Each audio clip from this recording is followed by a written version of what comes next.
कुछ लोग जो है ना बहुत लेजी पर्सन है, उनको आईडी और पासवर्ड डालने में प्रॉब्लम होता है। तो सोचते हैं सीधे लिंक से ही ज्वाइन कर लेंगे। उसी में से कुछ हमारे बच्चे हैं जो सीधे लिंक से ज्वाइन करते हैं और अपना नाम नहीं चेंज कर पाते हैं। जैसे अभी एक आ रहा है 1CC28C78। अब इसको तो हम अलाउ ही नहीं करेंगे ज्वाइन करने के लिए, बेचारा वेटिंग में ही रहेगा 40 मिनट। तो कई सप्ताह से ये सब समझाते आ रहे हैं कि ज्वाइन करो। रोज मैसेज भेजते हैं जब भी क्लास होता है उस दिन कि अपना रिनेम करके तब ज्वाइन करो। लोग आईडी पासवर्ड भी रोज भेजते हैं। हमारे तो कुछ टीचर हैं जो कुछ नहीं भेजते हैं, अपना टाइम हुआ अपना ज्वाइन करिए, अपना पहले का लिंक रखे रहिए। इतना फैसिलिटी देने के बाद भी अभी तक ठीक से क्लास ज्वाइन करने नहीं आ रहा है। अभी काफी लंबा चलेगा ये ऑनलाइन क्लास, बहुत जल्दी छुटकारा मिलने वाला नहीं है इससे।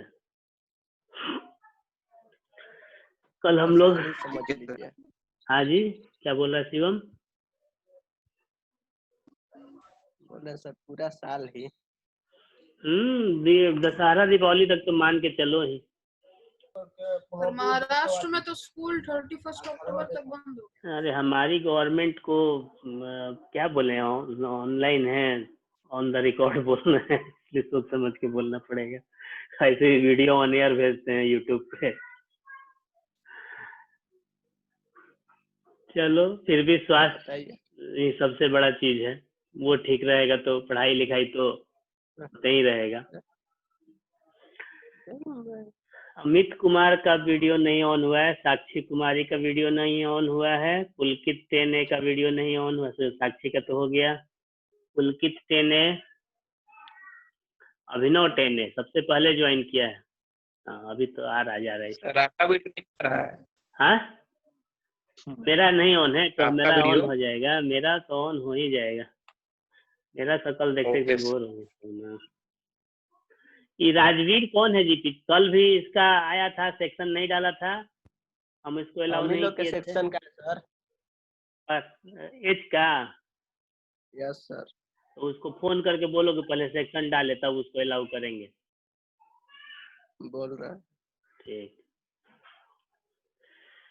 चलो हम लोग स्टार्ट करते हैं, टाइम वेस्ट करने से कोई फायदा नहीं है। कल हम लोग स्टार्ट किए थे प्रॉपर्टीज ऑफ एसिड्स, यही नहीं स्टार्ट किए थे?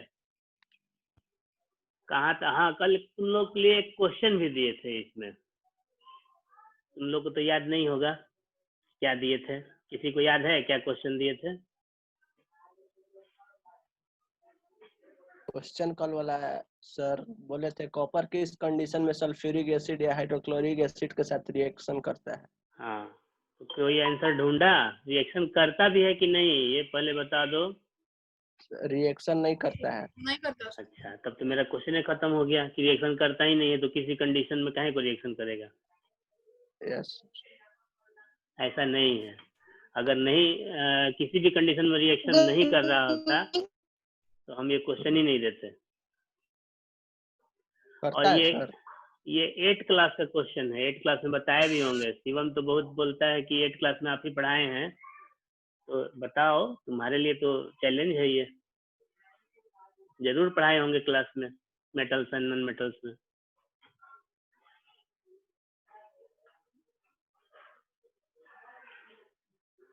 चलो आज सौर्या को भी याद आ गया क्लास करना। नहीं याद है तो चलो हम बता देते हैं, या कोई बताएगा? अभी भी चांस है, मेरे से पहले अगर कोई बताना चाहता है। Morning sir. अच्छा ये जो अभी हम लोग कल डिस्कस किए कि मेटल्स, हमें उसका स्क्रीन शेयर भी कर देते हैं ताकि तुम लोग को थोड़ा आसानी हो जाए, उसमें से देख के भी बोल लो। चलो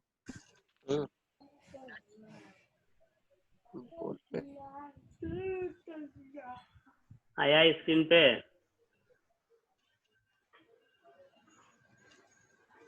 स्क्रीन पे कुछ आया? Yes sir. शेयरिंग हो गया ना? ओके तो आप देखो इसमें लिखा है कि metals displace hydrogen atom from acids when they react with acid. Rajveer को हम अलाउ कर दिए हैं, राजवीर अपना सेक्शन डाल लो। राजवीर सुन रहे होगे तो अपना सेक्शन डाल लोगे, क्योंकि ये लास्ट टाइम है, बिना सेक्शन डाले अलाउ कर दिए, अगले बार से नहीं करेंगे। कल भी नहीं किए थे और आज बताया शिवम की एच में हो इसलिए कर दिए। सेक्शन डाल के अलाउ ज्वाइन करोगे लोग। तो जैसे हम लोग पढ़ते हैं 8th क्लास में भी पढ़े हैं कि मेटल्स रिएक्ट विथ एसिड। तो what type of acid, diluted और कंसंट्रेटेड। ये पता है कि डाइल्यूटेड एसिड किसको कहते हैं और कंसंट्रेटेड एसिड किसको कहते हैं, सबको पता है ये? Yes Yes, sir. sir. Okay, तो बताओ आंसर। सर डाइल्यूट जिसमें वाटर कंसंट्रेशन ज्यादा होता है। Very good. और कंसंट्रेटेड एसिड मतलब कम होता है। वाटर कंसंट्रेशन वाटर कम कम होगा, एसिड ज्यादा होगा। Very good. तो metals react with diluted acid और concentrated acid to form salt and hydrogen. किस टाइप के एसिड रिएक्शन करता है, डाइल्यूट के साथ या कंसंट्रेटेड के साथ? सर और आपका हिंट स्क्रीन पे ही है, अपने स्क्रीन को ध्यान से देखोगे तो आपका हिंट स्क्रीन पे ही है। concentrated no, diluted. यहाँ लिखा हुआ है, आप यहाँ पे देखो AQ लिखा हुआ है। AQ means aqueous aqueous, aqueous aqueous solution. Sir. हाँ, तो एक्वस सॉल्यूशन जब हो गया यानी कि उसमें वाटर ज्यादा है और एसिड कम है, तो this is diluted solution of acid. तो metals generally react with diluted acid to form metal salt and hydrogen, to form metal salt and evolve hydrogen gas. ये जनरल सिंटेक्स है। अब इस सिंटेक्स के हिसाब से अगर जाएं तो ये जैसे हम कल भी बताए थे और आज भी आपके स्क्रीन पे ऑलरेडी मेंशन है कि metals displace hydrogen atom from acid. यानी कि ये एक डिस्प्लेसमेंट रिएक्शन है जिसमें मेटल आपका हाईली रिएक्टिव एलिमेंट है, किससे? हाइड्रोजन से, तभी वो डिस्प्लेस कर पा रहा है। अगर ये मेटल जो भी रिएक्शन कर रहा है अगर हाइड्रोजन से लेस रिएक्टिव हो तो ये रिएक्शन नहीं होगा। और इसको जानने के लिए हम लोगों को रिएक्टिविटी सीरीज को रिकॉल करना होगा। अभी रिएक्टिविटी सीरीज 10 क्लास में नहीं पढ़ाया गया है, पढ़ना है दोनों लेसन में, इस लेसन में भी पढ़ना है और आगे वाले लेसन में भी पढ़ना है। तो लेकिन 8 क्लास में तो रिएक्टिविटी सीरीज पढ़ाया हुआ है ना, किसी को याद है रिएक्टिविटी सीरीज? नहीं। अच्छा चलो, ये सर पूरा याद नहीं है। हाइड्रोजन के नीचे कौन कौन से मेटल्स उस रिएक्टिविटी सीरीज में बताया गया था, ये याद है? जो हाइड्रोजन से नीचे हो। सर ये मरकरी, गोल्ड और platinum. Mercury, gold, silver, platinum. उसके पहले आपका कॉपर भी है, लेड भी है। ये सारे जो हैं ये हाइड्रोजन से लेस रिएक्टिव हैं। तो कॉपर जो है आपका, ये कॉपर हमारा जो मेटल है ये हाइड्रोजन से लेस रिएक्टिव है। तो ये ना तो HCl से रिएक्शन करेगा और ना ही H2SO4। अच्छा, ये भी आप लोग नोटिस किए हो या नहीं किए हो कि हम लोग जितना भी, अभी इसके पहले वाले स्लाइड में भी देख लो, देखोगे, अभी दिखाते हैं।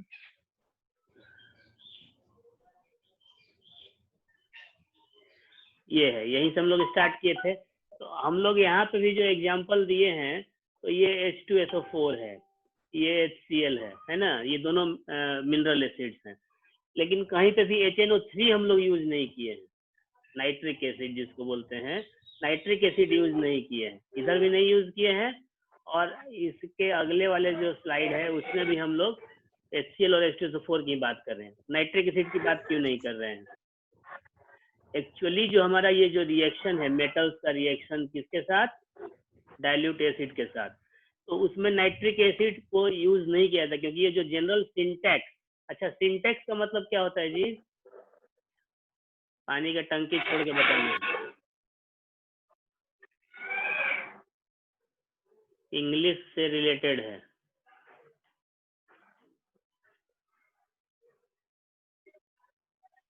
मालूम है किसी को? नहीं। इंग्लिश ग्रामर में एक चीज पढ़ाया गया होगा, सब्जेक्ट वर्ब एग्रीमेंट। सुना है नाम इसका? कोई आवाज नहीं आ रही है, किसी का जवाब नहीं आ रहा है। हाँ ना कुछ भी बोलो। Yes sir. सुने हो, जैसे कि S plus V plus O यानी subject plus verb plus object, ये एक जनरल फॉर्म हो गया। अब इस पे आप रख पुट कर देते हैं, सब्जेक्ट की जगह पे कोई राम रख दिया, कोई श्याम रख दिया, कोई ही रख दिया, कोई सी रख दिया, वर्ब की जगह पे कोई ईट्स रख दिया, कोई रीड्स रख दिया, कोई प्लेज रख दिया, और ऑब्जेक्ट की जगह पे उसी तरह से मैंगो रख दिया, सॉन्ग रख दिया, फुटबॉल रख दिया। तो सबका अलग अलग सेंटेंस बन गया, लेकिन जो मेन उसका फॉर्मेट था वो सबके लिए सेम है, that is S plus V plus O। तो बहुत सारे बच्चों को ये होता है, कंप्लेन होता है या प्रॉब्लम होता है, बोलते हैं कि सर बहुत रिएक्शन याद करना पड़ता है। रिएक्शन रटोगे तो आपको जिंदगी भर रिएक्शन खत्म ही नहीं होगा। और याद करने से आप रिएक्शन याद करके जाओगे, मैग्नीशियम और एल्युमिनियम का एग्जाम में आ जाएगा, आयरन और जिंक, तो क्या करेंगे? तो रिएक्शन नहीं रटने का है, उसको आपको जो जनरल सिंटेक्स है रिएक्शन का उसको याद करना है। तो जनरल सिंटेक्स क्या है कि अगर हम लोग कोई मेटल लेते हैं और डाइल्यूटेड एसिड लेते हैं तो मेटल का सॉल्ट बनता है और हाइड्रोजन बनता है। तो यहाँ पे तो हम लोग कोई भी एसिड ले सकते हैं, वो चाहे ऑर्गेनिक हो, चाहे मिनरल हो, चाहे स्ट्रॉन्ग हो, चाहे वीक हो, लेकिन इन सारे रिएक्शंस में HNO3 आपको नहीं दिखता है। HNO3 का स्पेशल केस होता है, और हम लोग अगला जो लेसन पढ़ेंगे मेटल्स एंड नॉन मेटल्स उसमें और ज्यादा डिटेल बताएंगे। HNO3 is a very good oxidising agent. तो जब वो हमारा सिंटेक्स जो है कि हाइड्रोजन गैस बनता है, तो एक्चुअली HNO3 के साथ हाइड्रोजन गैस नहीं बनता है, वहाँ पे वाटर बन जाता है। वो जो ऑक्सीजन है हाइड्रोजन के साथ ऐड होकर के वाटर बन जाता है। तो क्योंकि वो हमारे जो जनरल सिंटेक्स है उसको फॉलो नहीं करता है, इसलिए वो नाइट्रिक एसिड जो है HNO3 वो एक्सेप्शन माना जाता है, इसलिए उसका एग्जाम्पल नहीं दिया जाता है। एनीवे हम लोग जो दो अभी एग्जाम्पल लेके चल रहे हैं उसी पे कंसंट्रेट करते हैं, HCl और H2SO4। अब कॉपर इनके साथ रिएक्शन नहीं करता है, क्यों नहीं करता है? Because copper is not more reactive than hydrogen, तो उसको डिस्प्लेस ही नहीं कर पाएगा। लेकिन कुछ कंडीशंस होते हैं स्पेशल, उसमें वो रिएक्शन करता है। वो रिएक्शन क्या है दिखाते हैं आपको। ये है आपका, हाँ बोलो सर जब रिएक्शन में कोई कंपाउंड अपने आयंस में टूटता है तो उसका ऑक्टेट या डुप्लेट कंप्लीटेड होता है ना? हाँ तो होगा ही। एक्चुअली आयंस बनता ही है ऑक्टेट या डुप्लेट्स पूरा होने के लिए, या फिर शेयरिंग होगा। तो हम कीबोर्ड थोड़ा उल्टा सीधा टाइप कर रहा है मेरा आज, कोई की दबा रहा है दूसरा चीज टाइप हो जा रहा है।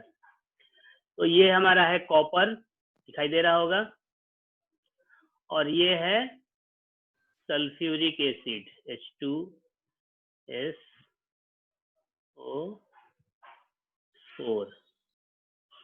Remote control of your screen, मेरा स्क्रीन का तुम कहीं रिमोट कंट्रोल करेगा जी? नहीं सर, वो गलती से चला गया है। बाद में करते हैं।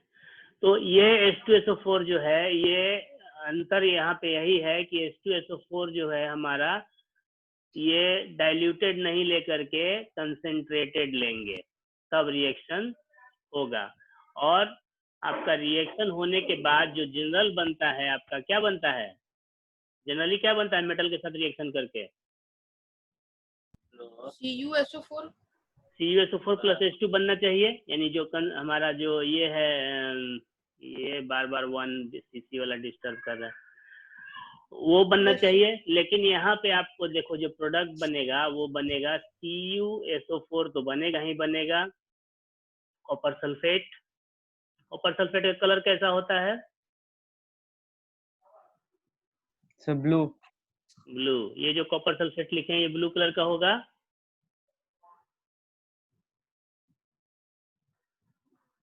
फटाफट बोलो लोग, आपके स्क्रीन पे कॉपर सल्फेट लिखा हुआ है CuSO4, ये ब्लू कलर का होगा या नहीं होगा? होगा सर। होगा नहीं सर। होगा, नहीं होगा, क्योंकि कई बार बताए हैं कि कॉपर सल्फेट ब्लू कलर का क्यों होता है? Due to water of crystallisation. 5H2O उसके साथ रहता है, CuSO4.5H2O लिखेंगे तब वो ब्लू कलर का होगा, ठीक है ना? या CuSO4 AQ लिख दें तब होगा, है ना? चलो एनीवे ये क्रिस्टलाइन अगर नहीं है, पाउडर फॉर्म में है, तो ये ब्लू कलर का नहीं होगा, ये व्हाइट कलर का होगा। अब ये रिएक्शन बैलेंस है, आपका रिएक्टेंट क्या क्या है, कॉपर और सल्फ्यूरिक एसिड, और प्रोडक्ट क्या है, कॉपर सल्फेट, सल्फर डाइऑक्साइड और वाटर। तो आपका जो जनरल सिंटेक्स है उससे अलग हुआ, ये बैलेंस भी कर देते हैं। चलो, जिसको नोट करना है नोट कर लोगे लोग, ऐसे रिकॉर्डिंग तो हो ही रहा है, क्योंकि इसको फिर क्लियर करेंगे स्क्रीन को। तो जिसको नोट करना है नोट कर लो, तो 1 मिनट टाइम है। तो कॉपर सल्फेट या कॉपर या लेड ऐसे दो मेटल हैं जो हाइड्रोजन से लेस रिएक्टिव होते हुए भी, याद करोगे एक्सेप्शंस को हमेशा याद रखना है, कॉपर एंड लेड, लेड का symbol PB. PB, plumbum name होता है उसका लैटिन नेम, तो सिंबल पीबी। तो Cu and Pb, copper and lead are two metals which are less reactive than hydrogen, but they react with concentrated hydrochloric acid or sulfuric acid to form their salt and water, और साथ में जो gas बनेगा वो बनेगा ही। तो ये exceptional है, और एक्सेप्शंस को हमेशा याद रखोगे, क्योंकि इससे आपको क्वेश्चन हमेशा पूछे जाते हैं। सर एक सिंह के बुक में दिया है कि लेड जो है हाइड्रोजन से मोर रिएक्टिव है। वो देखो रिएक्टिविटी एक्चुअली लेड है लेस रिएक्टिव ही, लेकिन कहीं कहीं किसी किसी कंडीशन में, जैसे सल्फ्यूरिक एसिड और हाइड्रोक्लोरिक एसिड, इन दोनों में से कौन ज्यादा स्ट्रांग होगा? Sulphuric acid. सल्फ्यूरिक एसिड, क्योंकि उसकी हाइड्रोजन आयन का स्ट्रेंथ ज्यादा है। लेकिन कुछ कुछ कंडीशंस में आपको हाइड्रोक्लोरिक एसिड भी ज्यादा रिएक्टिव होता है उससे, सल्फ्यूरिक एसिड। तो आप कभी बोले होंगे क्लास में, या नहीं बोले होंगे तो कोई किसी ने बोला होगा, या आप ही सुन लो कि बायो एंड केमिस्ट्री, ये साइंस के दो पार्ट हैं, biology and chemistry are the science of exception. इसमें बहुत सारे एक्सेप्शंस हैं। अब आते हैं, अच्छा इसमें एक और चीज है, वो छूट गया आप लोगों का, कि सारे मेटल जो है वैसे सब सेम एक्सटेंट में रिएक्शन नहीं करते हैं, सेम स्पीड में रिएक्शन नहीं करते हैं। जैसे आपका मैग्नीशियम ज्यादा रिएक्टिव है, डालेंगे तुरंत रिएक्शन करेगा, विगरस रिएक्शन होगा, मतलब काफी फास्ट, और काफी फास्ट बबल हाइड्रोजन गैस के बनने लगेंगे। जिंक उससे स्लो करेगा, आयरन उससे स्लो करेगा, और कॉपर तो लगभग नहीं ही करेगा। क्यों नहीं करेगा? रिएक्टिविटी सिर्फ इसी का नाम है कि जो ज्यादा रिएक्टिव है वो ज्यादा फास्ट रिएक्शन करेगा, और जो लेस रिएक्टिव है वो स्लो रिएक्शन करेगा या नहीं करेगा।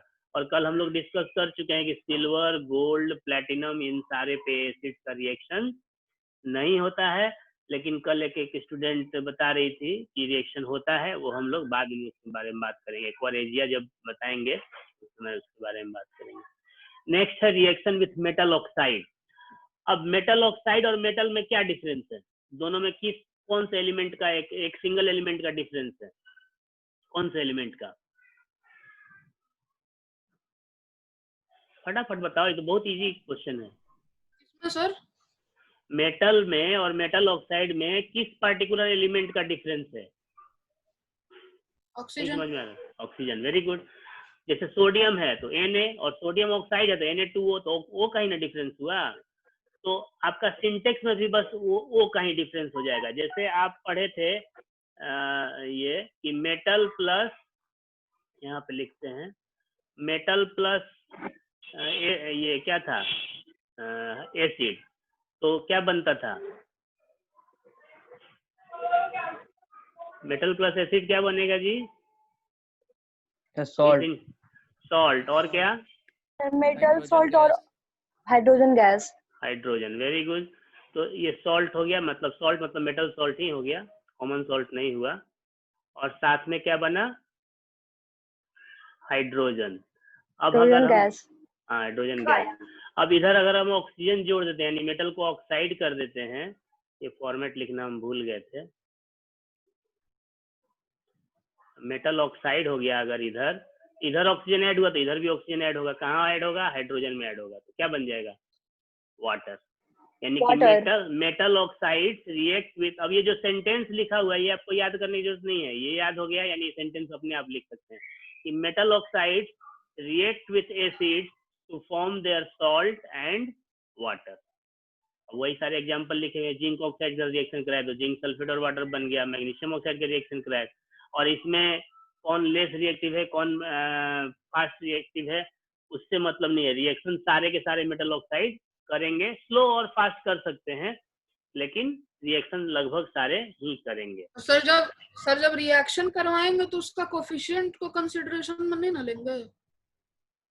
कौन सा कोफिशिएंट को? जैसे सर है MgO + 2HCl, तो सर जब रिएक्शन होगा तो आयन जो लेंगे वो H+ ही केवल लेंगे ना, या 2H+ लेंगे? पहले तो ये बात जान लो कि हम लोग जो ये रिएक्शन लिख रहे हैं, ये तीनों जो रिएक्शन आपको दिख रहा है, होता भले ही वो आयनिक फॉर्म में है, लेकिन हम लोग अभी 10th लेवल का पढ़ाई कर रहे हैं, तो ये सारे रिएक्शन हम लोग मोलिकुलर स्टेट में लिख रहे हैं, हम लोग आयनिक रिएक्शन नहीं लिख रहे हैं। तो जब मोलिकुलर स्टेट में लिखेंगे तो आपको कोफिशिएंट लिखना ही पड़ेगा, तभी ना वो बैलेंस होगा। हम लोग को केमिकल रिएक्शन, जैसे बहुत सारे बच्चे क्या करते हैं, एग्जाम में लिखा आया एग्जाम में क्वेश्चन की right a chemical reaction between sodium carbonate and quicklime, या जो भी कुछ ऐसा आया, तो अब वो क्या करते हैं कि ये रिएक्शन लिख दिए, बैलेंस किए चाहे नहीं किए। 10th लेवल के बच्चे हैं और ऊपर से होता है इंस्ट्रक्शन, तो हम लोग को मार्क्स देना पड़ता है। लेकिन एक बात आप लोग समझ लो कि रिएक्शन जहां भी लिखने को कहा जा रहा है, इट मीन्स बैलेंस्ड इक्वेशन ही लिखना है, अनबैलेंस लिखने से कोई मीनिंग नहीं है उसका। तो यहाँ हम लोग मोलिकुलर रिएक्शन लिख रहे हैं, तो इसलिए हम लोगों को अनबैलेंस्ड कर नहीं बोल रहा हूँ। हाँ, ये कोफिशिएंट यही ना हुआ, इसी के बारे में बात कर रहे हो। तो सर जब बनाएंगे उसको ऑक्सीजन के साथ तो H+ ही लेंगे ना, उसके बाद तो सर ऑटोमेटिकली हम लोग को वो H+ लिखना नहीं है ना 10 क्लास में, वो आप समझने के लिए अपने रफ में लिख सकते हो, कोई दिक्कत नहीं है। लेकिन चूंकि हम लोग अभी 10th क्लास का रिएक्शन लिख रहे हैं तो मोलिकुलर रिएक्शन लिख रहे हैं, आयनिक रिएक्शन नहीं लिख रहे हैं, आयनिक इक्वेशन नहीं लिख रहे हैं। तो जब आयनिक इक्वेशन लिखेंगे तब भी आपको बैलेंस करना होता है। अभी हम बताएंगे, जैसे इलेक्ट्रोलाइसिस का दिखाएंगे तो उसमें बताएंगे कैसे बैलेंस करना पड़ता है उसको, ठीक है। अब उसके लिए एक एक्टिविटी दिया हुआ है कि ब्लैक पाउडर ले लिए कॉपर और क्यूप्रिक ऑक्साइड का। अच्छा, क्यूप्रिक और क्यूप्रस दो टाइप के ऑक्साइड हो गए, है ना। क्यूप्रिक ऑक्साइड का फॉर्मूला आप लोग को स्क्रीन पे दिख रहा है, CuO। क्यूप्रस ऑक्साइड का फॉर्मूला क्या होगा? Cu2O। Very good. क्यों हुआ Cu2O? क्योंकि सर कॉपर में तो उसमें 1 वैलेंसी रहता है। हाँ, जब भी आयरन के केस में याद होगा, जैसे कॉपर की वैलेंसी 1 भी होती है और 2 भी होती है, तो 1 होगी तो Q+, यानी कम वाले में OUS लगेगा, हमेशा याद रखोगे। आयरन के साथ भी वही है, जब वैलेंसी 2 होती है तो फेरस होता है, और जब वैलेंसी 3 होती है तो IC लगता है। तो 1 में Q+ और 2 में क्यूप्रिक। उसी तरह से आयरन का 2 होगा तो फेरस और 3 होगा तो फेरिक। ओके, ये क्लियर हो गया। तो क्यूप्रिक ऑक्साइड लिए और HCl में उसको जब डाले तो उसका कलर चेंज हो गया। आपको कलर चेंज, ये ग्रीन कलर का होता है एक्चुअली, आपको स्क्रीन पे पूरा ग्रीन नहीं, थोड़ा ब्लूइश दिख रहा होगा, है ना। तो ये रिएक्शन हो करके चूंकि ये CuCl2 बन गया और वाटर निकल गया, तो इसलिए वो कलर चेंज हो गया उसका। नेक्स्ट आते हैं, ये बहुत इंपॉर्टेंट रिएक्शन है, reaction of acid with metal carbonates और मेटल बाइकार्बोनेट्स। बाइकार्बोनेट्स को हाइड्रोजन कार्बोनेट्स भी बोलते हैं। अब इस रिएक्शन का हम लोग का बहुत यूज है, तो पहले तो ये जान लेते हैं कि रिएक्शन होता क्या है इसमें। तो जितने भी एसिड हैं लगभग सारे अपने एक्वस सॉल्यूशन में, यानी कि डाइल्यूटेड स्टेट में, इवन कंसंट्रेटेड स्टेट में भी मेटल कार्बोनेट या मेटल बाइकार्बोनेट के साथ रिएक्शन करके और क्या बनाते हैं, मेटल सॉल्ट्स बनाते हैं, साथ में वाटर बनाते हैं और गिव ए ब्रिस्क एफरवेसेंस। अब ये वर्ड आपको बहुत बार मिलेगा, ब्रिस्क एफरवेसेंस। इसका मतलब किसी को पता है ब्रिस्क एफरवेसेंस का? नहीं, बुलबुला।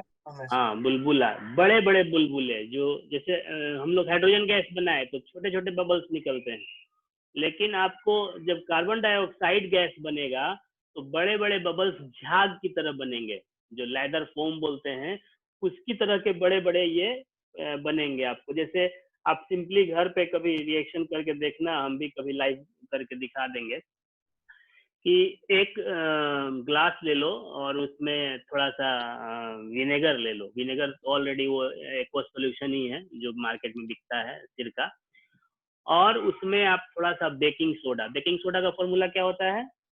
घर पे हमारे सबके किचन में होता है बेकिंग पाउडर या बेकिंग सोडा। यस क्या होता है formula?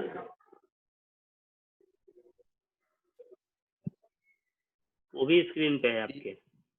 Sir NaHCO3 sorry Na2CO नहीं NaHCO3 NaHCO3 सही है।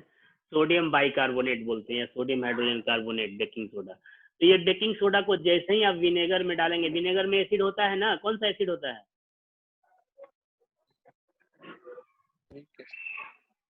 जोर से बोलो।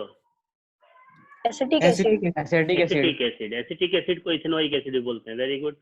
तो ये जो आपका विनेगर है वो एसिटिक एसिड के साथ रिएक्शन करके और कार्बन डाइऑक्साइड के ब्रिज के प्रोड्यूस करेगा। तो ये आप खुद से घर पे करके देख सकते हो। तो ये जितने भी हमारे मेटल के कार्बोनेट से बाइकार्बोनेट से आप देखो कि रिएक्शन करके सॉल्ट बना रहे हैं, वाटर बना रहे हैं और कार्बन डाइऑक्साइड का ब्रिज के परवेशन यानी बड़ा सा झाग प्रोड्यूस हो रहा है। अब ये एक्टिविटी भी दिया हुआ है मार्बल चिप्स लेकर के एक बॉटम रास्ते में, और उसके बाद ये जो भी ऑपरेटर है उसके हिसाब से किया गया। ये तो लेबोरेटरी का चीज हो गया। हम लोग घर पे जैसे बताया वैसे करके देख सकते हैं। इस रिएक्शन का यूज कहाँ कहाँ होता है? अब इस रिएक्शन का सबसे बड़ा यूज होता है फायर एक्सटिंग्विशर में। सोडा एसिड फायर एक्सटिंग्विशर बताए होंगे क्लास 8 क्लास में आपको, मेटल एंड नॉन मेटल नहीं कंबशन लेसन में, फायर कंट्रोल में। तो उसमें क्या होता है, मेटल कंटेनर होता है जो आपके स्कूल में भी देखने को मिलेगा। मेटल कंटेनर है रेड कलर का, उसके अंदर आपको ये सॉल्यूशन भरा हुआ है किस चीज का? बेकिंग सोडा का। यही सोडियम बाइकार्बोनेट या सोडियम कार्बोनेट भी ले सकते हैं, वो ज्यादा विगरस रिएक्शन करेगा थोड़ा। और साथ में आपका चूंकि वहां पे बहुत ज्यादा आग बुझाने के लिए बहुत ज्यादा कार्बन डाइऑक्साइड की जरूरत पड़ेगी। अच्छा, कार्बन डाइऑक्साइड आग बुझाता है या जलाता है? बुझाता है। बुझाता है। क्यों बुझाता है? हाँ, क्यों बुझाता है? सर वो ऑक्सीजन की सप्लाई को कट कर देता है। हाँ, तो क्यों कट कर देता है? हाइड्रोजन काहे नहीं कट कर देता है? हमारे एयर में नाइट्रोजन है, वो काहे नहीं कट कर देता है? सर क्योंकि वो ऑक्सीजन से हल्का भारी होता है, हल्का नहीं होता है। ऑक्सीजन से वो भारी होता है कार्बन डाइऑक्साइड। तो जो भारी होगा वो कवर कर लेगा और हल्के को डिस्प्लेस कर देगा, तो इसीलिए ऑक्सीजन की सप्लाई कट जाती है। तो आपका ये जो सोडा एसिड फायर एक्सटिंग्विशर उसमें कंसेंट्रेटेड सल्फ्यूरिक एसिड लिया जाता है। एक बॉटल में कंसेंट्रेटेड सल्फ्यूरिक एसिड होता है और बाकी के पूरे कंटेनर में भरा होता है बेकिंग सोडा या सोडियम कार्बोनेट का सॉल्यूशन। और जैसे ही नॉब को दबा के उसमें ऑन किया जाएगा, उसको स्टार्ट किया जाएगा, तो अंदर का जो बॉटल है आपका सल्फ्यूरिक एसिड का वो क्रैक करेगा तो एसिड का मिक्स होगा। ये आपका रिएक्शन यहाँ पे दिख रहा है। ये एसिड और ये सॉल्ट दोनों मिक्स होंगे और सोडियम सल्फेट बनेगा, वाटर बनेगा और ये कार्बन डाइऑक्साइड होगा। और वो काफी तेज प्रेशर से बाहर आएगा, आग के ऊपर उसको फैलाया जाएगा झाग को, तो ऑक्सीजन को डिस्प्लेस करेगा वो और आग बुझ जाएगी। तो बहुत सारे इसके आपके बेकिंग सोडा जो भी आप केक बना रहे हैं या छोले बनाने में बेकिंग सोडा बेकिंग पाउडर घर पे यूज कर रहे हैं, उन सब में इसका यूज है। कैसे यूज है वो भी हम लोग आगे पढ़ेंगे। बेकिंग सोडा और बेकिंग पाउडर भी दो अलग अलग चीज होते हैं, ये भी हम लोग आगे पढ़ेंगे। नेक्स्ट आते हैं रिएक्शन विथ, इससे पहले तो छूटा नहीं ना, रिएक्शन विथ बेसेस। अब ये सबको पता है कि एसिड और बेस रिएक्शन करके क्या बनाएगा, 7th क्लास से पढ़ते आ रहे हैं। Salt and water. Salt and water. Salt and water. Very good. This reaction is called neutralization reaction. ठीक है? तो ये आपको दोनों एग्जांपल में दिख रहा होगा। एक में कैल्शियम हाइड्रोक्साइड है तो सल्फ्यूरिक एसिड लिए CH4 वाटर बन गया। दूसरे में सोडियम हाइड्रोक्साइड और HCl लिए तो NaCl और H2O बन गया। उसी का एक्टिविटी भी कुछ दिया हुआ है। सब में एक्टिविटी इसलिए डाले हैं कि कुछ कुछ आपको एग्जाम्स में एक्टिविटी रिलेटेड क्वेश्चन से पूछे जाते हैं। आपका नोट्स में कम से कम रहेगा तो आप उसको बता सकते हो, लिख सकते हो। 6 मिनट टाइम बचा हुआ लगभग हम लोगों के पास। ये है, ये एक्चुअली फर्स्ट डे ही खत्म हो जाना चाहिए था लेकिन नहीं हुआ, तो ये उस दिन का होमवर्क था। Write ancient and Arrhenius concept about acids and bases. दूसरा है all the properties of acids, जो अभी 9 पॉइंट हम लोग डिस्कस किए। Acid base indicator using beet root और टर्मरिक पाउडर, ये खुद से ये सब एक्टिविटी बेस्ड क्वेश्चन है। और ये कौन है जी अभी तक बेचारा ज्वाइन नहीं किया, अभी तक रिनेम भी नहीं किया। 1cc 28c, किसी का मैसेज आया है क्या?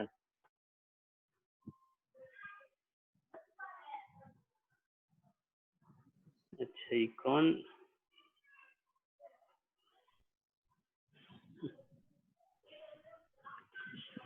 चलो, यहाँ तक में किसी को कोई कंफ्यूजन, कोई क्वेश्चन?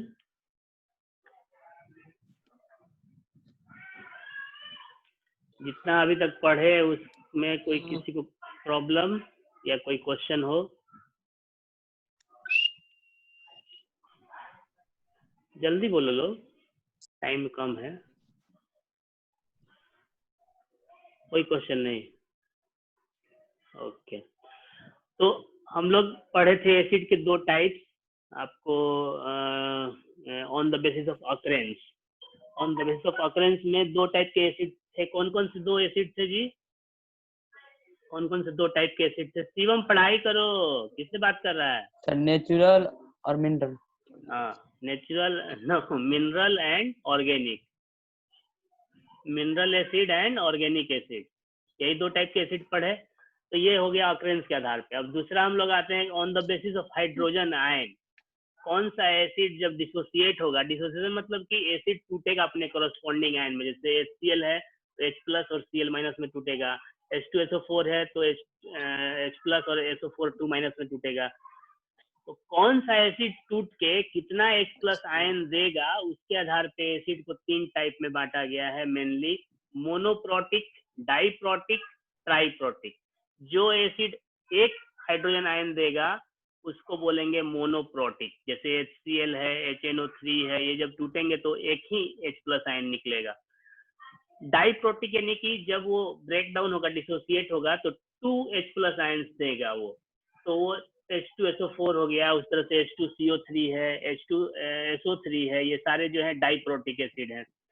ट्राइप्रोटिक यानी कि 3 H+ आयन मिलेगा आपको, जैसे H3PO4 है, और भी कोई है नाम अभी ध्यान में नहीं आ रहा है। तो ये सारे जो है ये भी एक टाइप हो गए एसिड के, मोनोप्रोटिक, डाइप्रोटिक एंड ट्राइप्रोटिक। मतलब जो एक सिंगल H+ देगा वो मोनोप्रोटिक हो गया, जो 2 देगा डाइप्रोटिक, जो 3 देगा वो ट्राइप्रोटिक। प्रोटिक यानी प्रोटॉन, और प्रोटॉन यानी H+ आयन पहले ही हम बता चुके हैं इसमें हम लोग। अब आते हैं स्ट्रेंथ के आधार पे। स्ट्रॉन्ग एसिड यानी कि जो कंप्लीटली डिसोसिएट हो जाएगा, जब वाटर में उसको डिसॉल्व करेंगे तो कंप्लीटली ब्रेक डाउन हो जाएगा, दैट इज स्ट्रॉन्ग एसिड। तो ऑलमोस्ट जितने मिनरल एसिड्स हैं वो सारे स्ट्रॉन्ग एसिड्स होते हैं। और वीक एसिड जो है वो पार्शियली डिसोसिएट होगा, यानी पूरी तरह से ब्रेक डाउन नहीं होगा, कुछ ब्रेक डाउन होगा, कुछ नहीं भी होगा। तो organic acids are mainly weak acid. हालांकि H2CO3 जो है एक मिनरल एसिड है, लेकिन ये भी आपको वीक एसिड में आता है।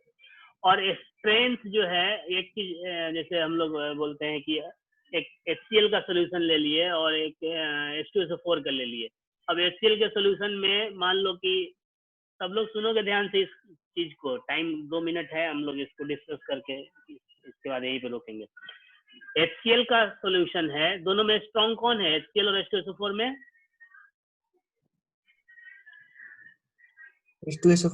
H2SO4। हाँ ठीक है, H2SO4 हमारे पास 1 लीटर है और HCl भी 1 लीटर है। HCl में हम लोग डालते हैं 10 लीटर पानी मिलाते हैं, और H2SO4 में 1000 लीटर पानी मिला देते हैं। अब कौन स्ट्रॉन्गर हुआ?